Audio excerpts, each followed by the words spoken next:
Good morning and welcome, class of 2021.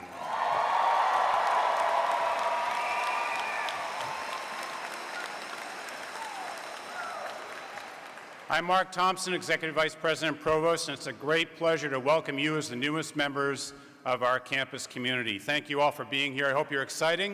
I know we got you up a little early, but don't worry, it's going to be an exciting day for you, and I hope that you enjoy it. You're certainly at an important point in your life as you transition and embark on your new university experience. And I know this comes with a lot of excitement, a little bit of anxiety mixed in, but I do want to start today by acknowledging a group who've worked tirelessly to make your transition as smooth as possible and hopefully reduce that anxiety and increase that excitement. Our orientation leaders, would you stand to be recognized, please, for your good work?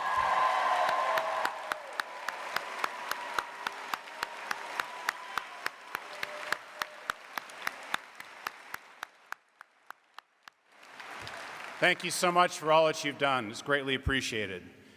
It's now my great honor and pleasure to introduce the president of Quinnipiac University, Dr. John Lahey, to greet the new class.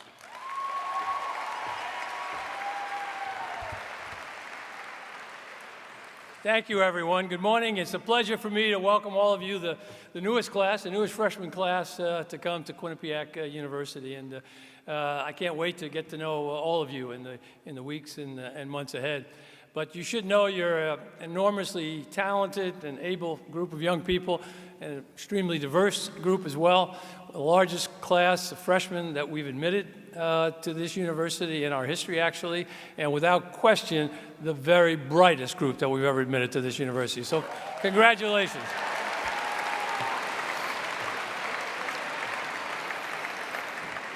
In case you're not aware, you were selected, the 2,000 freshmen and 200 transfer students were selected from over 23,000 applications. So it's the largest number of applications ever. So indeed, you're a very special class. During your years at Quinnipiac, you'll hear a great deal about our three core values: our commitment to high-quality academic programs, a student-oriented environment, and a strong sense of community. But today, this morning, just briefly, I want to say a few words about our sense of community here and what that means for us and what it means for you. The most important thing it means, we're a diverse community. And in fact, our sense of community is strong because we're diverse.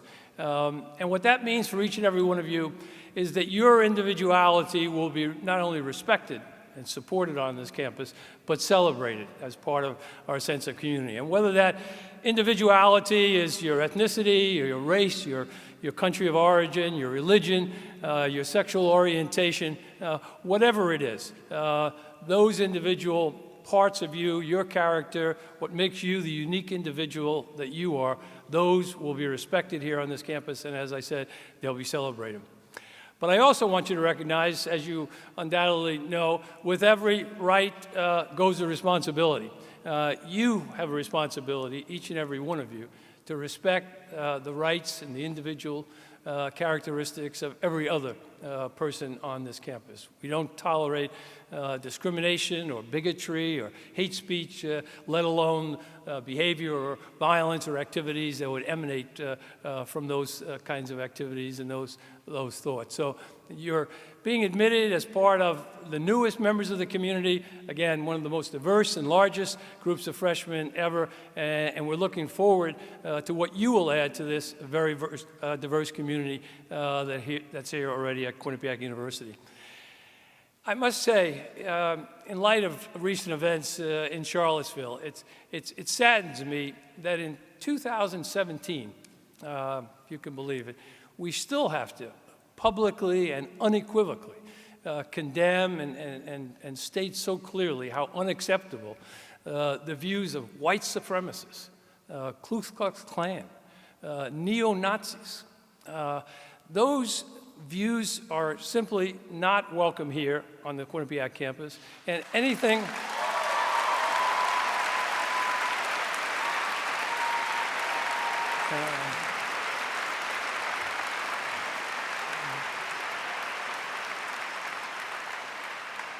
and any behavior associated with any of these despicable kinds of beliefs and activities will not be tolerated. Frankly, I thought it was long ago that we had thrown discredited white supremacy, neo-Nazism, and Ku Klux Klans to the garbage heap of history. But unfortunately, as we know from just a few weeks ago in Charlottesville, and indeed the reaction of some people at the highest levels of our government, we do need to make sure we continue to reject those views, condemn them, and make sure, I hope you help us make sure they'll never be part of this university community. They're antithetical to everything we stand for here at Quinnipiac University.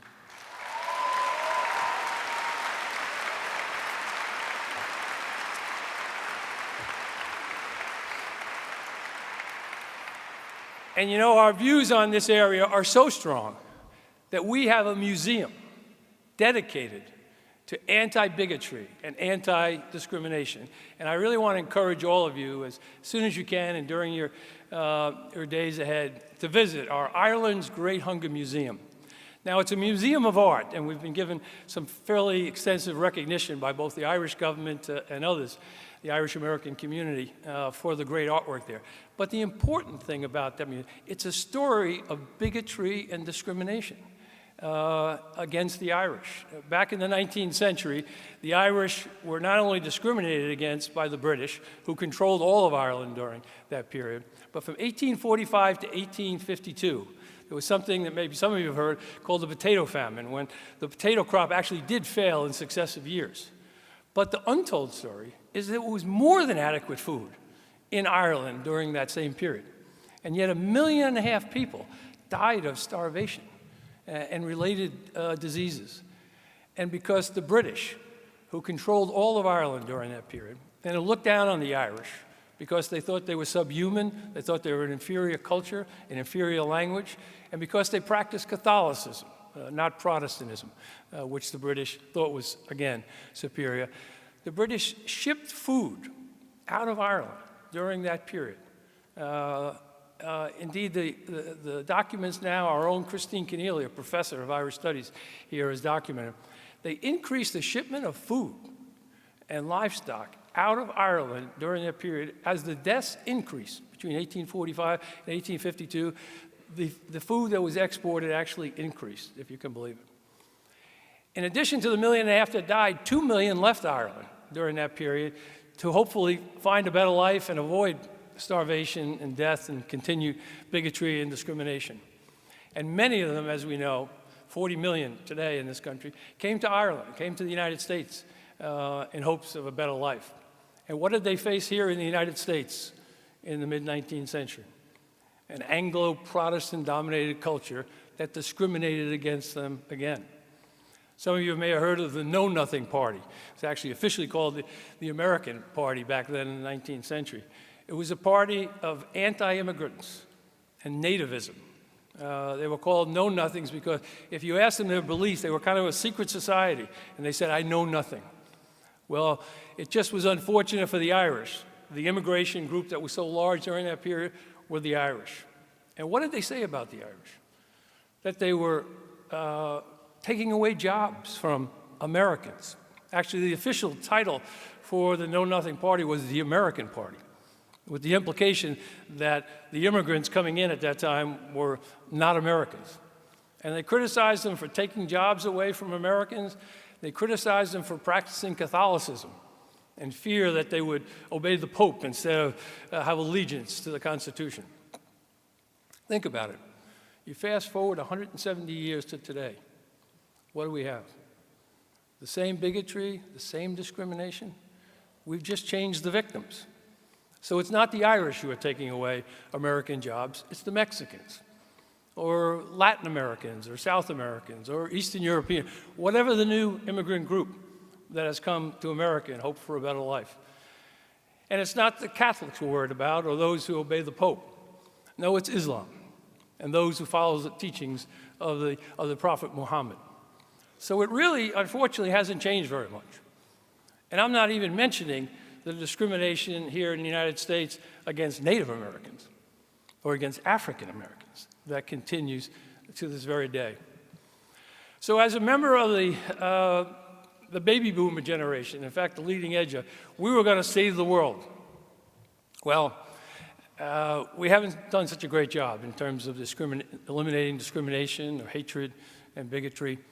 I'd give us about a C-. I must say, this class that I'm looking out on is far more diverse than the freshman orientation I attended back in 1964, a long time ago. So we've made some progress.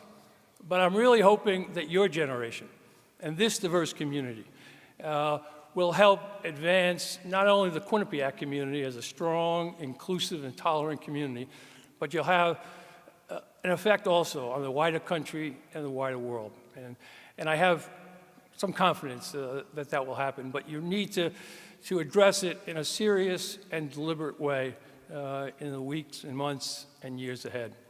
So again, I'm thrilled to be able to welcome you to the newest members of the Quinnipiac community. You may be the newest, but in many ways, you're our future, and in that sense, you're the most important. I look forward to getting to know all of you in the days, weeks, and months ahead, and I particularly look forward to taking selfies with each and every one of you. Enjoy your freshman year.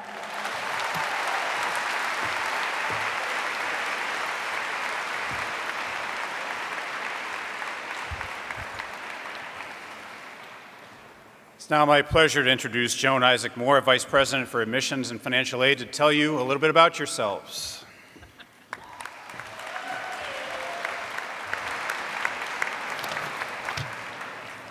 Good morning and welcome to Quinnipiac University. On behalf of all of us in the admissions office who have had the pleasure of meeting you in interviews, open houses, admitted student day, coming to campus, it's a pleasure to see you all here today. I have to say, when you enter this hall, it's my favorite 20 minutes of the year because here you all are.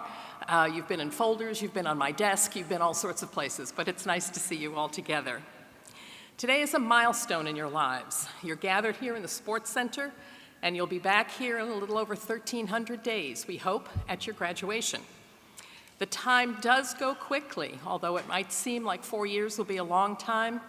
So I encourage you to realize the investment that Quinnipiac and your families are making in your future and take advantage of the range of opportunities that are here for you.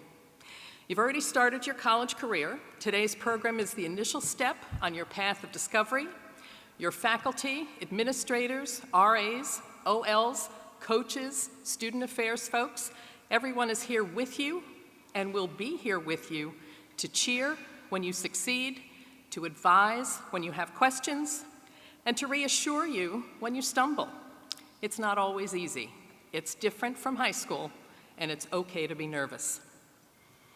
75% of you come from states outside of Connecticut, come from 29 states and 22 countries.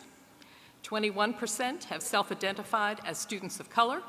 You've come from more than 900 high schools from Connecticut to California, Alaska to Florida, and from China to Istanbul to Canada. On average, you ranked in the top quarter of your class with 1170 on your critical reading and math SAT. And you'll get lots of time to get to know each other, and just so you know, there are about 738 men in the class and 1,270 women.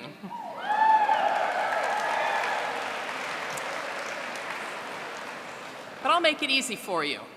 So if your name, please raise your hand. If your name is Hannah, Alyssa, Samantha, Emily, Julia, Olivia, or Jessica. That's 10% of the women in the class. Raise your hand if your name is Matthew, Ryan, Michael, Nicholas, Andrew, and Joseph. That's 20% of the men. As for majors, 6% are enrolled in the School of Engineering.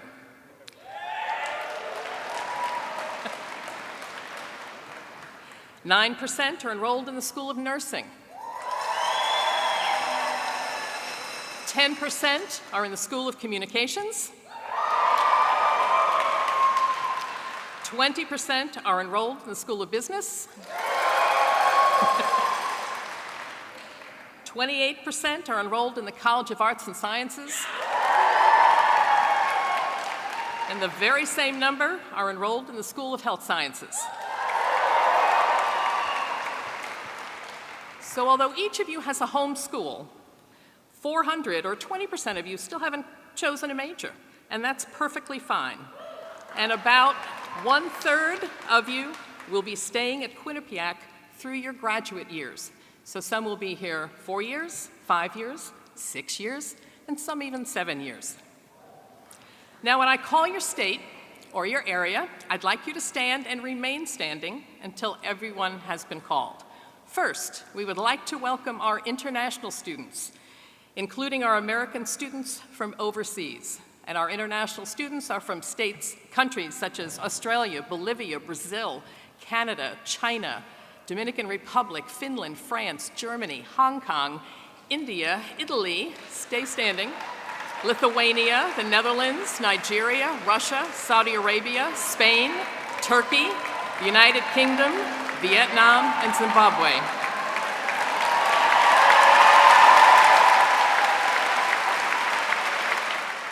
And we'd like to add to them, stay standing, our students from California, Colorado, Florida, Georgia, Hawaii, Illinois, Indiana, Michigan, Minnesota, North Carolina, Ohio, South Carolina, Tennessee, Texas, Utah, Washington, and Wisconsin.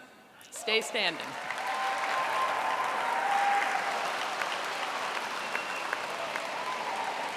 Adding to that, our students from Pennsylvania, District of Columbia, Maryland, and Virginia. Those from Maine, New Hampshire, Vermont, Rhode Island. And then, as we call it, from our Big Four, students from Massachusetts, New Jersey,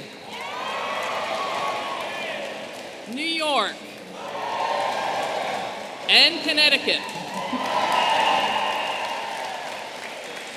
It is my pleasure, President Lahey, the deans of our schools, our faculty, coaches, staff, to present to you the Quinnipiac class of 2021.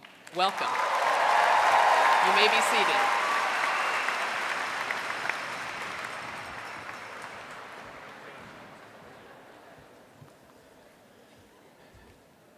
It's now my pleasure to introduce the President of the Student Government Association, Ryan Lynch. Thank you. Test. All right. Who here has seen the show Black Mirror? Raise your hands. Yeah? Okay. So if you haven't seen this show, I'd best describe it as the modern-day Twilight Zone, with technology and the way the world's changing over the next 5, 10 years. Each episode, it's its own thing, doesn't have anything to do with the other one. So there's one episode specifically by the name of Nosedive, if any of you have seen it. And this one takes place 5, 10 years down the road from now, in a world where people compare their value, status, success, and wealth solely by a user rating, similar to Uber. You know how with Uber, you have a rating between 0 and 5 stars? That's exactly how they evaluate their entire life. Now in this world, it's between 0 and 5. That's what you are. So if you're a 0, you're worthless. No one likes you, no one wants to be like you, no one wants to be near you. You're poverty level in terms of society. You don't conform with society, you're an outsider. That's a 0. Now, if you're a 5, you're amazing. Everyone looks up to you. They want to be like you. You're powerful. You're a leader. You're trendy. You're godly. You're on that Kanye West level. So everybody in this world is between a 0 and a 5. So we follow the life of one character. She's in her mid-20s, and she's somewhere in the middle of the scale on that spectrum. She's living her own life. She's doing her own thing. She beats to her own drum. She has her own aspirations, her own goals. She's focused on her career. She cared all about that until she learned about someone from her past that has a higher rating than her. And then all of a sudden, she becomes obsessed with this number.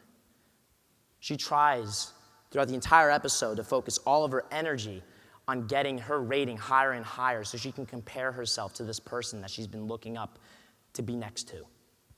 And in doing so, she throws away all that creativity. She wastes her entire time, all of her time, aspiring for this number, a number. And in doing this, she goes all the way from where she was at a modest 4.2 all the way down to a 0, an outsider, because she cared so much about this number. So if you haven't seen this show, like I said, the episode's called Nosedive. You can stream it on Netflix. If you haven't seen it, I highly recommend you watching it. It's really scary, and I think it's really important for this generation to see. I think it's important for everyone to see. Just give me a moment.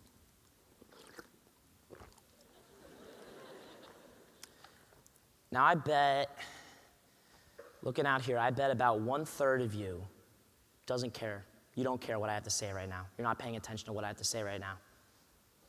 I bet that about one out of three of you is a little more concerned about what the person next to you is doing, or what the person in front of you is doing, or what you think the person behind you is doing, or what you think they're thinking. I know that because 3 years ago I was sitting right up there doing the exact same thing. I mean, we have these thoughts going off inside of our heads along the lines of, oh my gosh, this guy sitting in front of me, he seems really cool. I have to do whatever I can to impress this guy so I can fit in with him. Or that girl at the end of the row, she's decked out in Lululemon from head to toe. I gotta hang out with her, she's cool. Am I right? It's tough. You guys are in college now. First time in your lives, you're on your own. You're doing your own thing. Everything that's happened in the past, that can stay there if you want it to. It should. Just leave it there if you don't want it to bring it here. Because right now, in this moment, you are all in the exact same situation. If you were to put a rating to it, you are all on the exact same rating level. So when you're looking around and comparing yourself to others that you don't even know yet, think about that. Because that's exactly what I did. Now that you're in college, you have these crazy, amazing opportunities right in front of you for you to grab, attack, be selfish, and get as much as you can out of these next 4 years because it goes by quickly. And even though you have all these great opportunities, there's going to be bumps in the road. There's going to be distractions that get in the way from what you want to accomplish. That's inevitable. Some of these distractions are avoidable. Some of them are just going to happen. And the biggest distraction, I think, comes from here. It's an iPhone. This is one of the most powerful tools, ever created. I think one of the most influential, the highest piece of technology created by mankind when it came out 11 years ago. It changed the world and how everything operates and works. With these, we can conduct a business call with somebody in China in a matter of seconds. We can send money to somebody across the room or across the state or across the country or across the world in a matter of seconds. You can look up the dumbest stuff on the internet at any point, at any time, no matter where you are, whenever you want to do it, and you have everything, the database, your world, everything is in here. And our generation specifically loves these. So it's a powerful tool that you're going to have in the future, and it's good for your personal development and your professional career. You're going to be utilizing this. It's a great tool, and we're so lucky to be living in a world that we have this technology. But our generation specifically, this also is our biggest distraction with social media. Now, how many times have you heard the cliche, pics or it didn't happen? It's funny. That came out about 2 years ago, and now I feel like it's a little more real than ever. We're at the point where we're so obsessed with our phones that every single thing that we do is shared, posted, tweeted, recorded, streamed, Instagrammed, it's on your story. Every little thing we do, we have to share it because we need to show everybody that we're doing this. Look at me, I'm doing this, just so you know. We're comparing, you want to be better than someone, so you show off by all the cool things that you're doing. And we become obsessed with this. This is such a big priority for us. We care so much about what people think about us that we just live on these things. Everything we do goes through this. I mean, how many times, a couple scenarios for you, you were texting somebody that you liked, you text them, you're having a conversation, they read your text message, they have their read receipts on, so you know that they read it, and then 10 minutes going by, I'm like, oh my God. What's going on? Like, why isn't she texting me back? And then you go on Twitter and you see 3 minutes ago, she posted something on Twitter. And then you start freaking out. What did I do? You get your boys or your girls and you're like, oh my God, what do I do about this? Or another one. Here's another one. There's somebody that you aspire to be like, you want to be like, and you see them post a picture on Instagram. You like their photo, hoping that they see it and that they do the same thing to you. You want them to like your photo because it makes you feel cool. And you do that, and then you find out, because you're refreshing your Instagram over and over again, after you post something, they didn't like it. Now you hate this person. I mean, why do we care so much about this? This is such a big distraction. We're in college now. Every single opportunity is right in front of you. I mean, the education, the ability to develop new relationships, try different things, mess up. All of these experiences that you're going to have in college is going to determine the type of person that you're going to be when you walk out of here 4+ years from now. So I'm telling you to keep these distractions to a minimum. We're so obsessed with the idea if we don't post something, or if people don't see something that we did and we put it on live, and this is brutally honest, and you can only tell this to yourself, we genuinely feel like we're less of a person. That's pretty sad. And I felt that way before. And we just need to take a look at that and just think about that. All these great opportunities, and we're throwing them away. Because we're so fixated on these little things that don't matter in the long run. So I'm telling you, now that you're here, focus on yourself. Embrace every opportunity and keep these distractions to an absolute minimum. They don't matter in the grand scheme of things. Don't care about what people think you're going to be. Don't care about what people think of you. I mean, be a decent person, but focus on that small group of people that are actually important to you in your life, that 15, 20, maybe a little more, maybe a little bit less. Your family, and your closest group of friends, the people you're going to have a real relationship with 10, 15 years down the line, the rest of your life, focus on them. Because your 800 and 900 other friends, followers, do you really care about them? Or is it a numbers game? That's the first thing that we judge people on. It's their looks, and then it's the numbers on the social media. You need to take advantage of these opportunities that we have and not focus on that. Just to give another example, you know you've all been here in one way or another. I'm at the gym one day, and I'm on Instagram, and I'm scrolling through, giving all the likes in the world. I give somebody a like. One of my friends, I like their photo, and then I see them. You know that person that you like all their photos because you're friends with, but you've never said a word to them your entire life. It's like, this is falling out. You freak out. Just same thing. So when you walk by them, you look at your phone. You don't want to make eye contact with them. You're freaking out. You're scared. We've all been there. Why do we do that? Why do we care so much about what these people think about us? Focus on yourself. Focus on the person you want to become. And keep those distractions to an absolute minimum, because that stuff does not matter in the grand scheme of things. So, class of 2021, I challenge you all throughout your 4 years here to limit these distractions. Live in the moment and be the person that you want to be by the time you walk away from here. So when you're watching that Facebook video about a dog named Spot that has 3 legs and can bark the national anthem, you know you're watching, there's videos, they're everywhere like that. Instead of watching that, talk to your new roommates. Go talk to your RA, ask them about stuff that's going on at the school. When you're walking to class on Monday, first day of classes, keep your phone in your pocket instead of refreshing your Twitter feed over and over and over and over and over again. What are you looking for?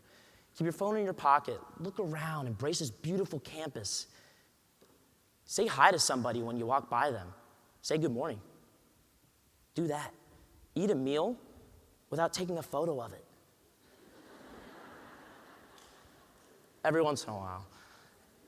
Because this stuff isn't important in the grand scheme of things. Focus on yourself, because I completely understand how when you come from a small little puddle of your high school and your small town, the people you grew up with all this time, I can see how you can compare yourself with each other on this scale of 0 to 5, unpopular and popular. That was a puddle, now you're in a big pond. This is college. And when it comes to that stuff, nobody cares. They don't. People care about the things that you do and accomplish and strive to become throughout your 4 years. So, I'm letting you know now that the best stories and the best memories that you're going to experience now when you're in college shouldn't be stored on this. Thank you very much.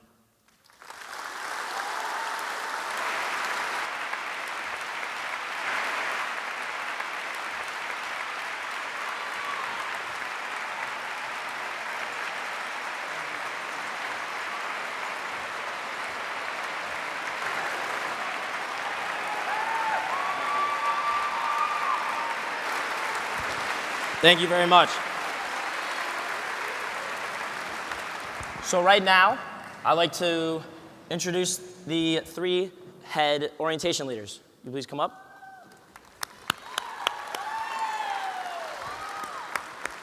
Thank you. Thank you very much. Thank you. As all of you heard at your orientation sessions, our student body creed is very important to us and serves as a source of pride here at Quinnipiac. The Quinnipiac community only succeeds when each individual on our campus works to live out these values during his or her time on campus. By signing the Book of the Legend, you've committed to this pact. The class of 2021 is the 8th class to sign the book. Kyle is going to read the creed to you. Please repeat each line after him. I choose to be a member of the Quinnipiac University community.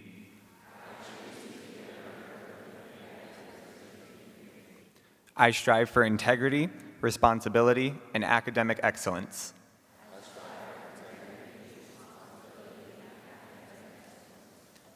I respect and value all members of this diverse community.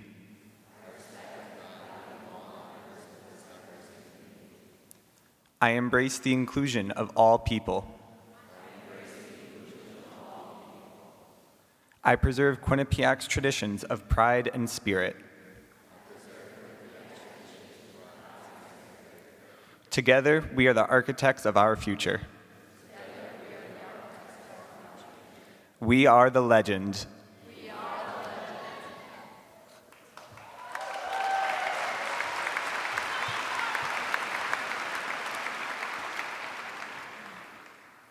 At your orientation session, you also heard the legend of the Bobcat. The Book of the Legend is the tangible symbol of our unity as Quinnipiac students. Roel will be reading to you the legend of the Bobcat. The Indian spirit Hobbamock was doomed to eternal sleep when a spell was cast over him. But his ferocious companion, a stealthy giant bobcat with vibrant blue and fiery gold eyes, was spared such a fate. Hobbamock now sleeps, silently belly up, forming the peaks of the sleeping giant mountain. Today, the confident and devoted bobcat loyally defends its now sleeping giant and all that falls into shadows. From time to time, the bobcat can be spotted around campus, watching over our schools. Legend says that the bobcat will allow no harm to those swift enough and brave enough to rub its paw.